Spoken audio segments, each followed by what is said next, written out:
কি কেউ বলতে পারে কিনা এখানে? আচ্ছা, হাত তুলেছো। আচ্ছা বলো, শুনতে পাবো। টেনে টুনে পাস, আচ্ছা বেশ। তাহলে কেন টেনে টুনে পাস? পুতুলের সাথে পুতুল টেনে টুনে পাস, বেসিক্যালি সেটাকেই ছোট করে পুতুল টিটিভি নাম।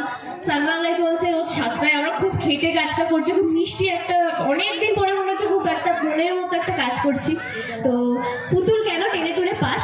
কারণ পুতুলের মাথায় খুব একটা পড়াশোনা ঢোকে না। সে অলরেডি মাধ্যমিকে 2বার গানটা খেয়ে গেছে। তা দিদি পড়াশোনায় খুব ভালো, খুব সুন্দর দেখতে, গ্রামে খুব সুনাম দিদির। কিন্তু ছোট মেয়ে যে পুতুল, সে পড়াশোনায় একেবারেই ভালো না, কিন্তু পুতুলের মনটা ভীষণ ভালো। সে ফুল খুব ভালোবাসে, বাবার ফুলের ব্যবসা, সারাদিন মাঠে ঘাটে খেতে থাকে, কর্মঠ মেয়ে। কিন্তু পুতুলের সাথে তোমরা অনেকেই রিলেট করতে পারবে, কারণ খুব রিয়েলিস্টিক একটা ক্যারেক্টার।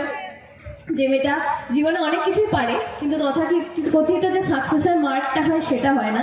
আমি আমার বহু বন্ধু বান্ধবীদের দেখেছি যারা পড়াশোনায় ভীষণ প্রচুর পড়াশোনা করতো, কিন্তু মাথায় থাকতো না। তো পুতুলের গল্পটা অনেকটাই এরকম, এবং অনেক লেয়ার আছে।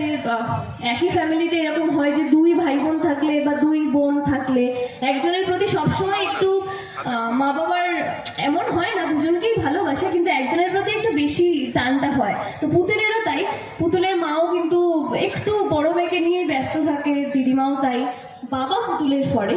তো পুতুলের অনেকটা স্ট্রাগল আছে, পুতুলের গায়ের রংটা খুব চাপা, তো সেই নিয়ে অনেকে কেলে কালো অনেক কিছু এরকম বলে, কিন্তু পুতুল কিছু মনে করে না।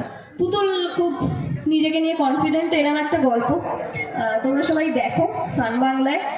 স্টার জলসা দিয়ে আমার যাত্রা শুরু হয়েছিল, আলতাফড়ি, তারপর জি বাংলায় হয় মিলি, এবং এখন একেবারে একটা নতুন চ্যানেলে সান বাংলায়। খুব ভালো লাগছে কাজ করে। তোমরা দেখলেই আমাদের সেটা অ্যাচিভমেন্ট। সেই জন্যই এত দূর থেকে আমি অলমোস্ট বোধহয় 4 ঘন্টা লাগলো এখানে আসতে। তো এটাই পাওয়া।